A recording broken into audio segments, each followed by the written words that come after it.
Hello everyone and welcome back to TowerGate. It is TowerGate day number 1025. 1025, that's 1025. Sunday, January the 26th, 2020. Thank you so much for tuning in. Okay, don't forget to get your comments in the comment section of this video. Get your vote in for Dumbass of the Week. Dumbass of the Week.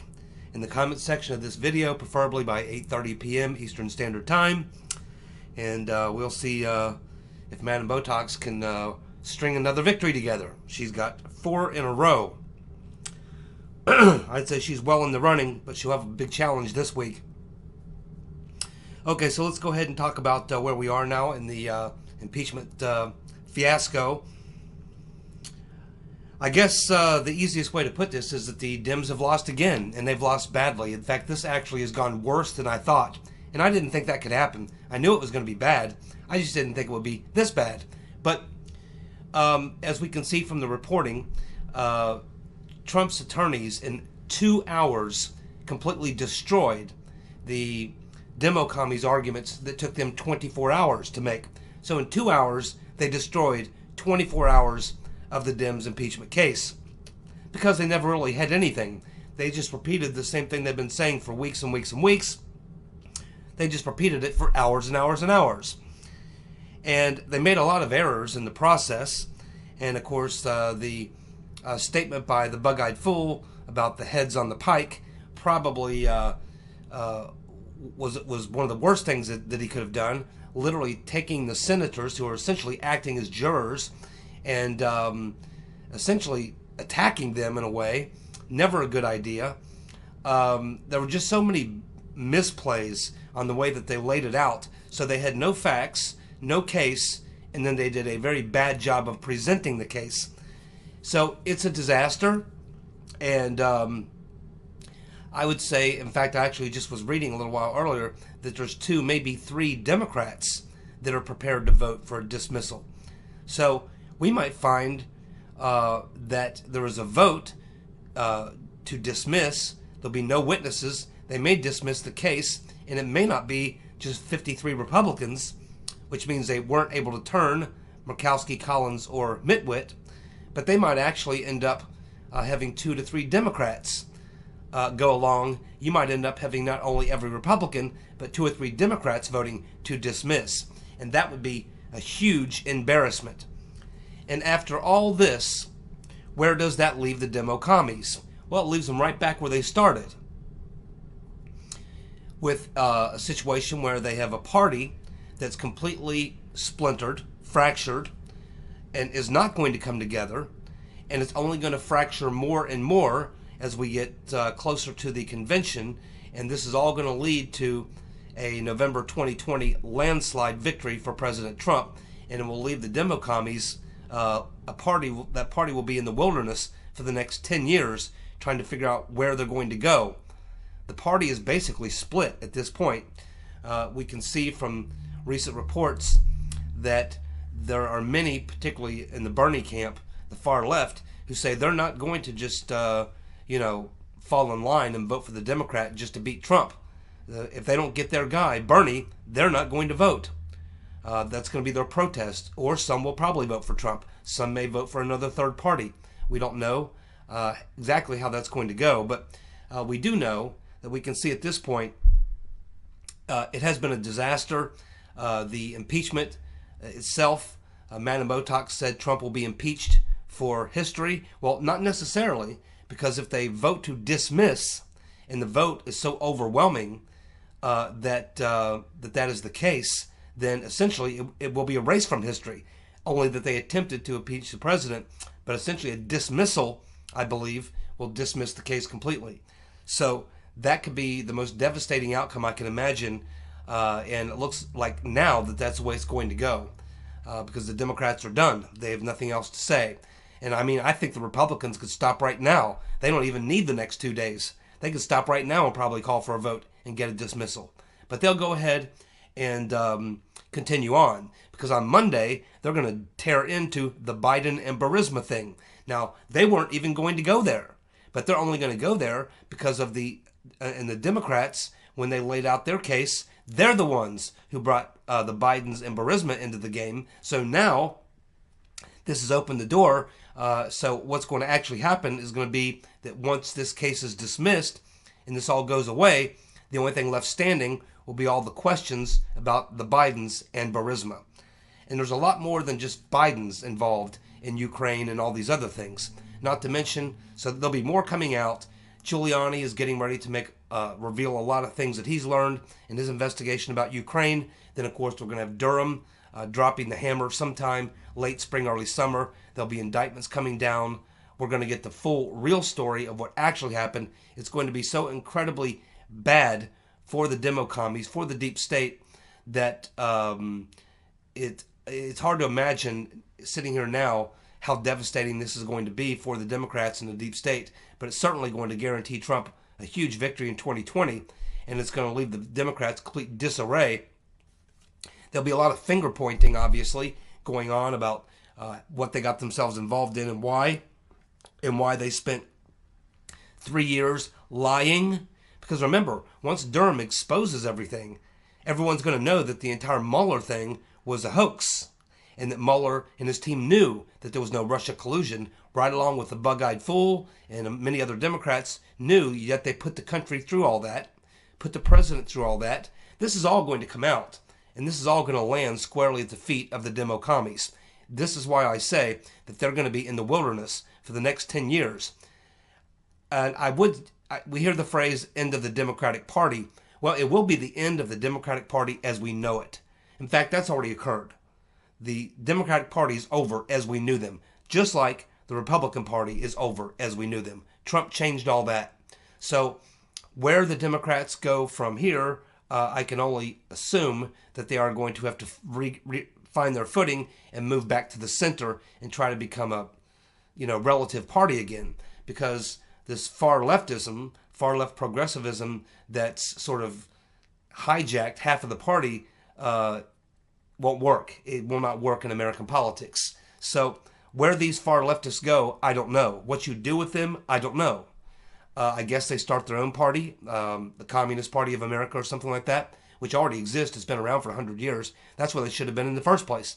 But I guess they decided to infiltrate the Democratic Party, and of course they have Bernie Sanders was their vehicle to do that. But Bernie's going to be defeated if he is the nominee, and I think it's still a 50-50 shot. I don't think that Biden's got this thing locked down at all. Right now, Bernie is showing as the clear front runner in New Hampshire, and Biden has slipped to number 4 in Iowa.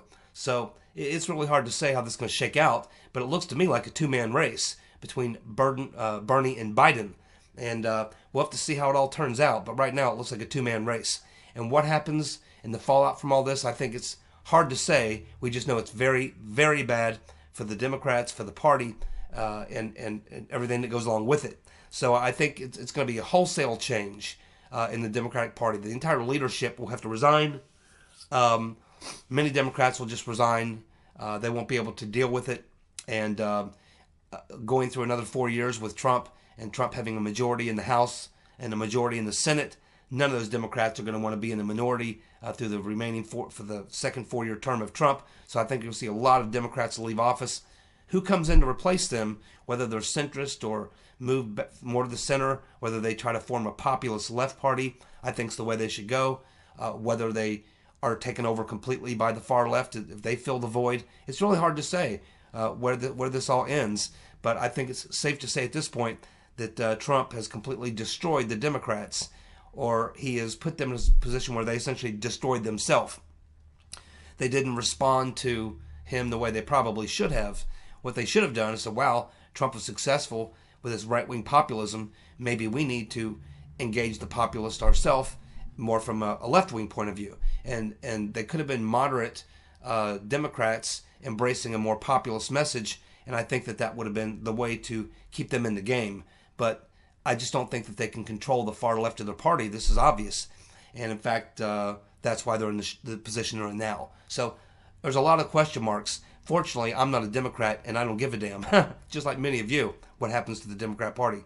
But it looks like Republican rule for a decade, and hopefully the Trump legacy, once he leaves office after his second term, we get a third term and a fourth term of a President Trump. Who that will be, I don't care, just as long as the policies continue moving us in the same direction. So I think that that's the big take on the impeachment hearings. It's actually turned out worse for the Democrats than I thought. In 2 hours, they literally dismantled the entire impeachment case that the Democrats spent 24 hours prosecuting. It's a disaster, and how Madam Botox survives this, I don't know. But she probably will. But I think that we've seen the end of the reign of Madam Botox. From this point forward, I think that she'll be minimalized for the most part. I don't think she'll step down or resign, but I think that she will after the election, of course. But I don't think she'll stick around after the election. But there'll probably be calls for her to resign in the next few days or weeks to come. I don't think she will. I think she'll hold on to at least to the elections, but she will be minimalized from this point forward. Schiff, Nadler, the whole group, they will also be minimalized and overshadowed, and this is the end of the run for them.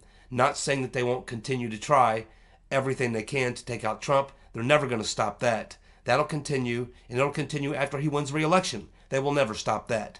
But it will only make them look even more ridiculous, and they'll continue to fail. And only when they realize that they have to focus on themselves and what they can do and what they can do to repair, rebuild their party, will they ever make any progress. Just trying to take out Trump is a losing strategy, and we'll see how long it takes for them to figure that out.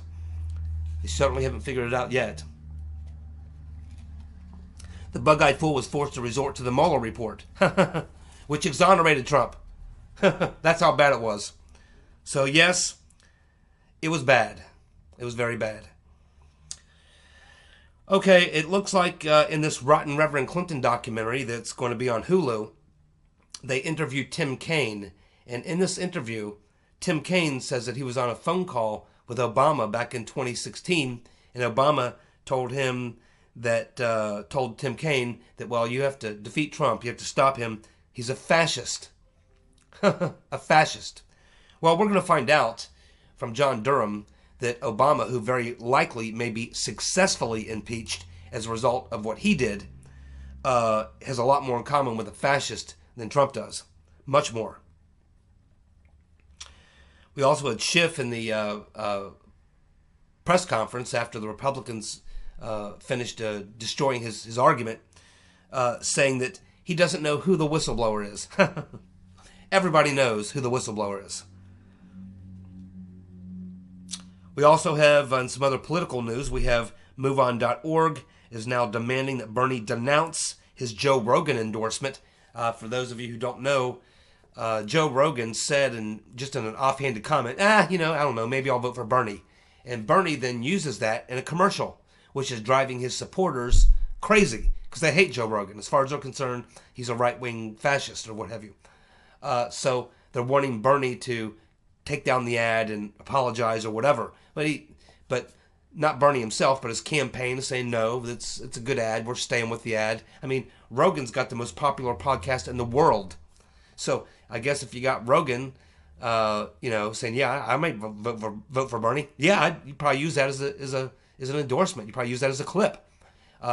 The demo commies are too stupid to realize that the people who think like them make up a tiny, tiny piece of the country, and that to win a national election, you have to bring a much larger group of people, and that means people who may not be 100% agreement with you all the time.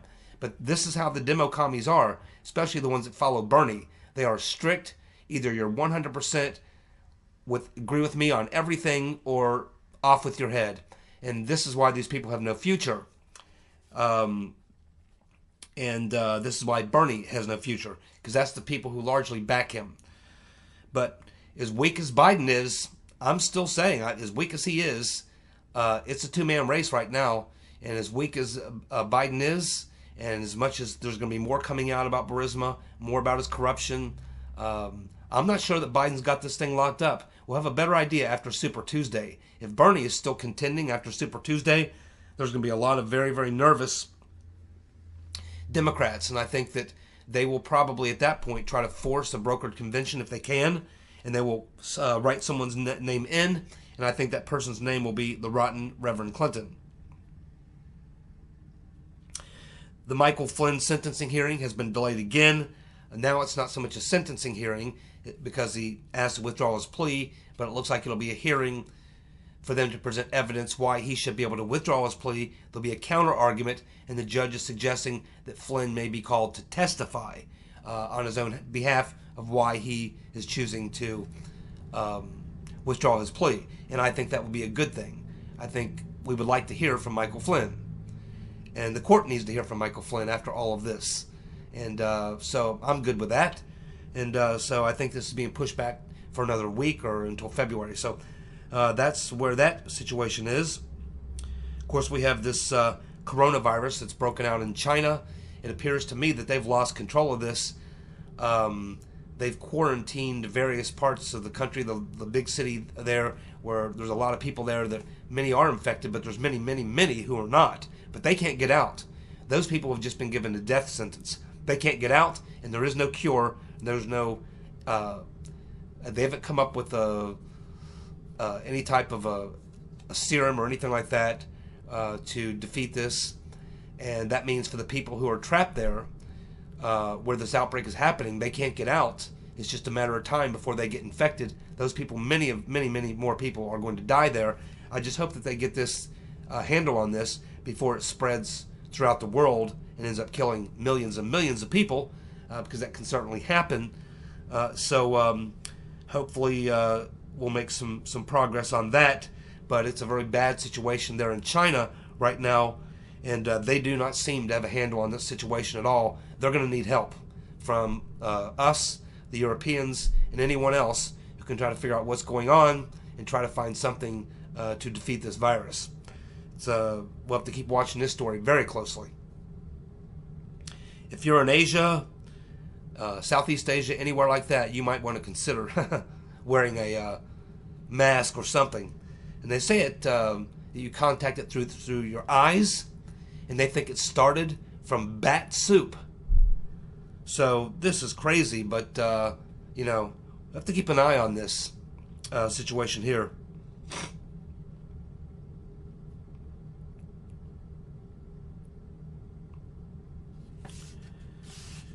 Okay, so here's another interesting story. It looks like we may have another name to add to the Clinton body count.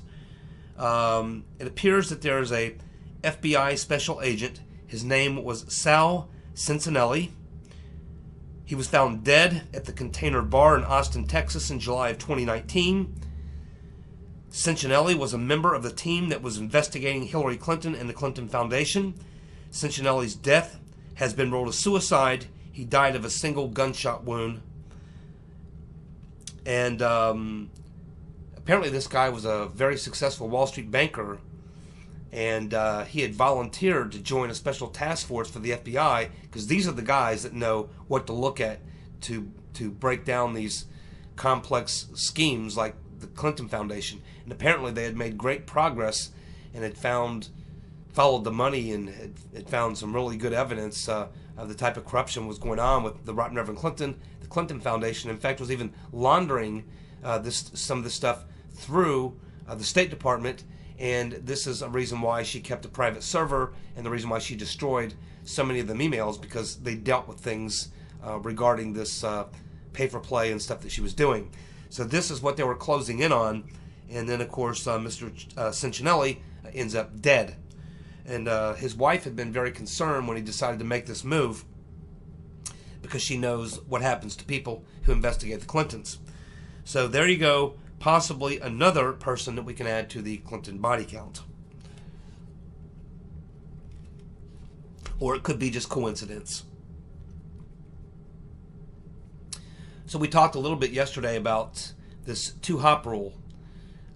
So when you get surveillance on somebody, you get the two-hop rule. So they got surveillance on Carter Page.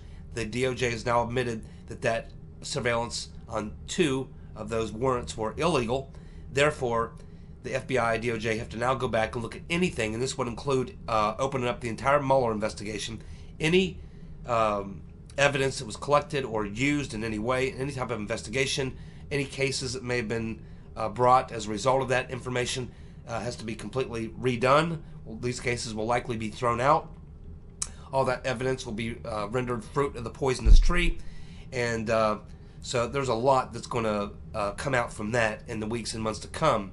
But we're learning a little bit more about Carter Page and who they might have actually got to listen to from the Carter Page FISA. And we're learning now that Carter Page spoke with Corey Lewandowski regularly spoke with Corey Lewandowski. And Corey Lewandowski spoke with Trump nearly every day. So there you go. They got Carter Page speaking to Corey Lewandowski. That's one hop. And they've got Lewandowski speaking to Trump. That's two hops. They very likely have hours and hours of eavesdropping on Trump. And that will be discovered by Mr. Durham. And it's going to have to be exposed and disclosed to the FISA court. The DOJ and the FBI are going to have to produce the names of the people they surveilled. And we could be talking hundreds of people.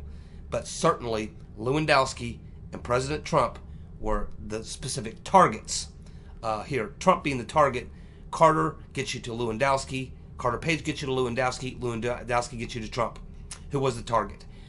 All this information has to be given to the FISA court. Of course, Mr. Durham already knows all this. He's way ahead of them. That's why they're having to do this, because they know Durham's got all this information. They're trying to get out ahead of what they know is coming. This is how bad it's going to be.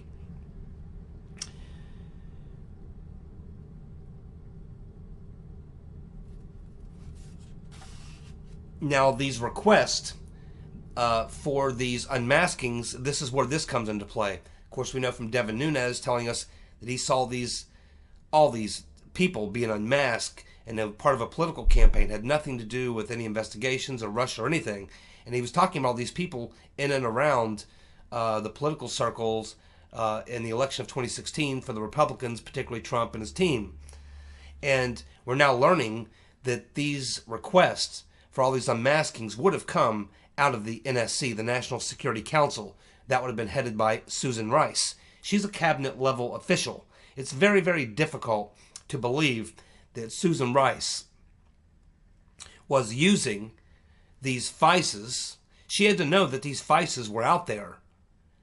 And that's what so Susan Rice knows that these FISAs are being put on Carter Page, that they're getting two hops, and that way they're able to listen to Trump. Susan Rice, of course, is having this knowledge, is now getting all these people and unmasking all these people, which shows there was obviously some sort of coordination between the NSC, the National Security Council, that would have been Susan Rice, and the FBI, who sought the FISA warrants. So this would take you to two cabinet-level officials, the FBI director and the head of the NSC, Susan Rice. And they don't just go off and do this type of stuff on their own. Obama would absolutely have to have been, at the very least, briefed and informed, and very likely would have been one of the responsible for driving this plot. And it's hard to believe that all this was going on without the knowledge, shared information with the rotten Reverend Clinton and her campaign. And this is probably another area where Durham is really having to dig deep to try to find it, because you just know there's too much parallel activity going on that seems to be synchronized. There's too much parallel, synchronized activity going on for it to be simply coinkydink. There had to have been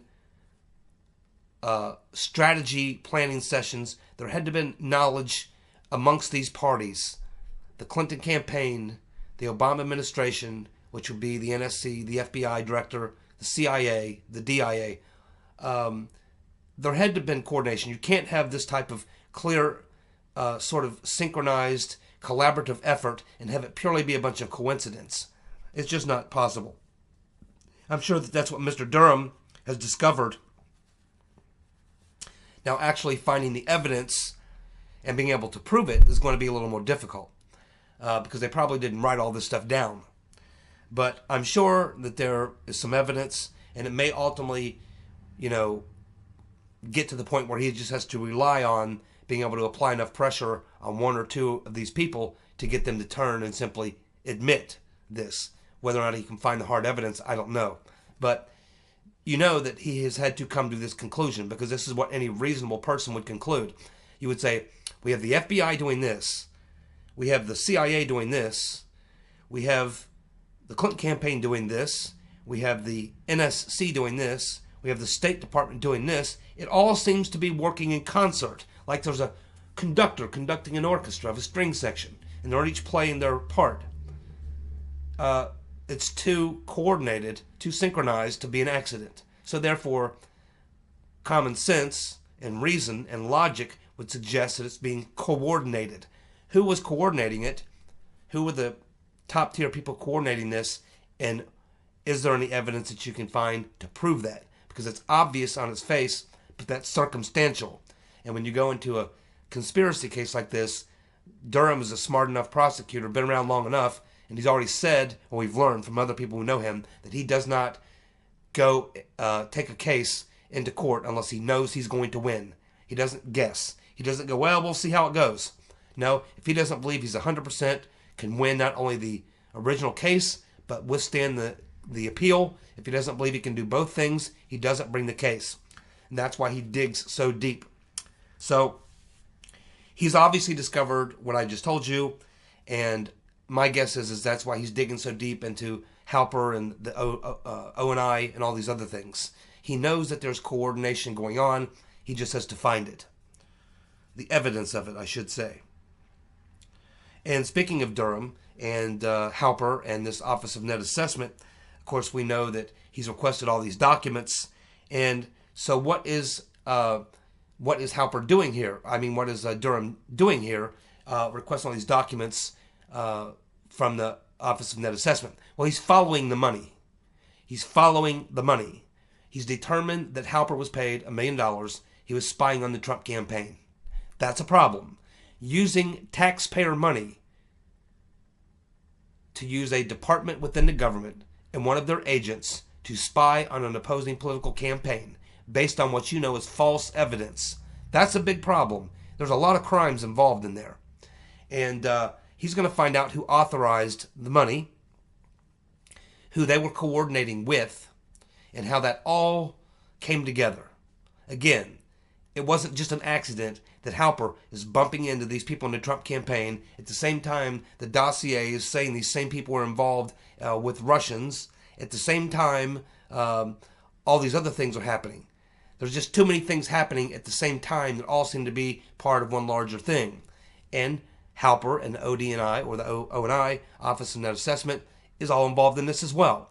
And the way that you get to the bottom of this deal is you follow the money, because there is a money trail. And keep in mind, during 2016, the FBI made 11 payments to Christopher Steele. At the same time, he was receiving payments from the Clinton campaign.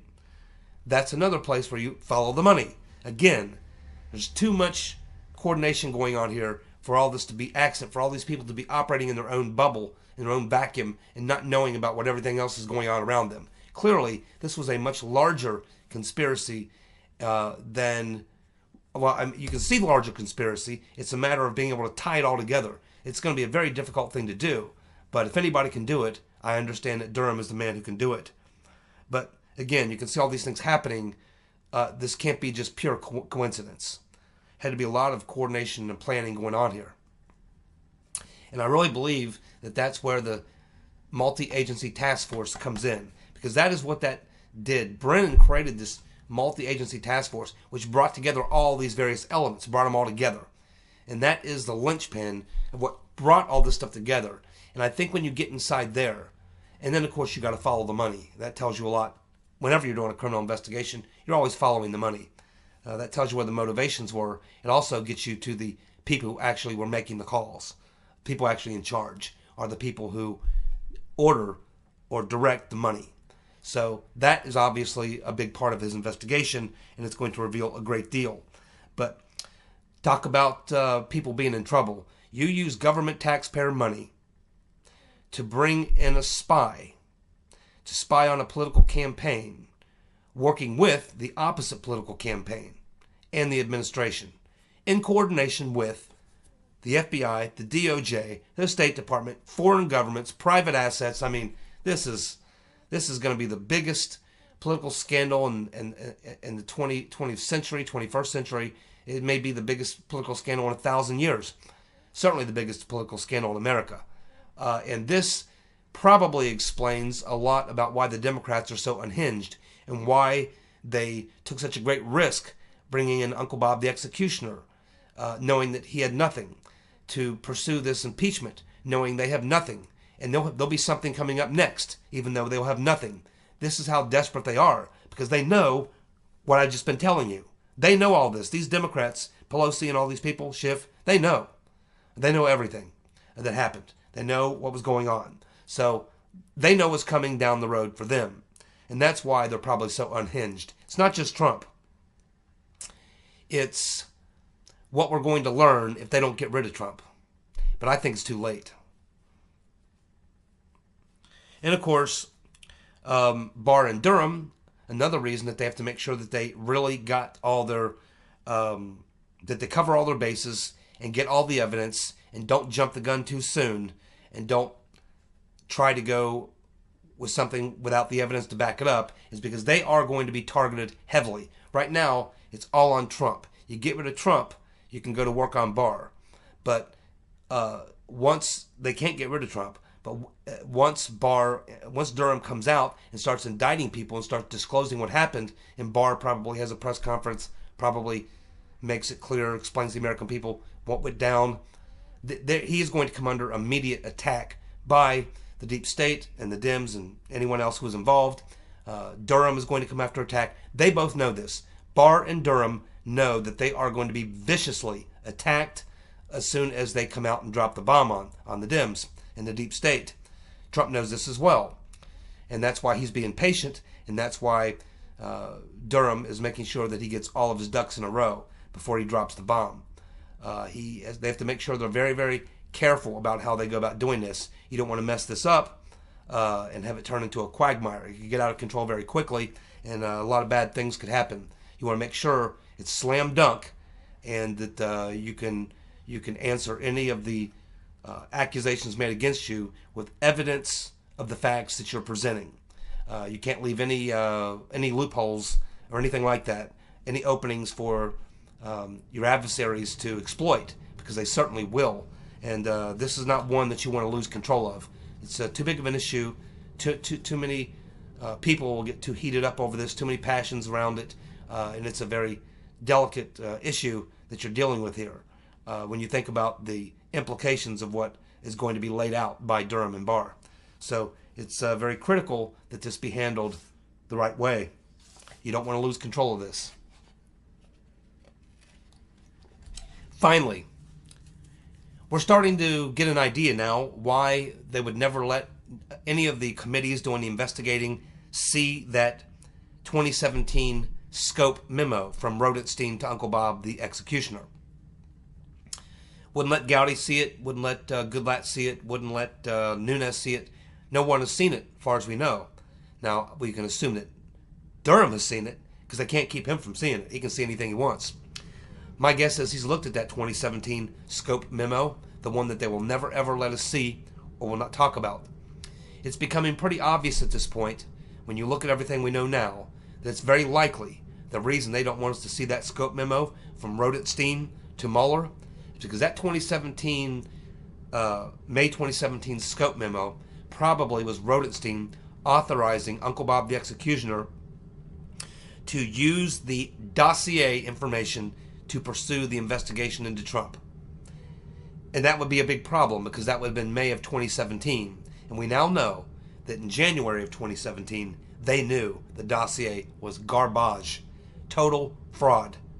If Rodenstein, in that 2017 Scope Memo, authorized Mueller to use the dossier to pursue Trump in his investigation, knowing good and well, now he'll probably deny it, but he would have to be a totally incompetent fool to pull that off. It's going to be very difficult, even for the Mueller team. Whether the Mueller team is going to say they never found out about it, there's no way that they could be involved in that investigation for 2 years. There's no way in my mind that Rodenstein could authorize that Scope Memo to use the dossier to go after Trump and not know that the dossier had already been debunked by the FBI itself. It's going to be a very tough sell to a jury. These people better lawyer up. I mean, Uncle Bob the Executioner, Weissman, other people on the Mueller team, and especially Rodenstein. Thank you so much for tuning in. I'll be back tomorrow with more Tower.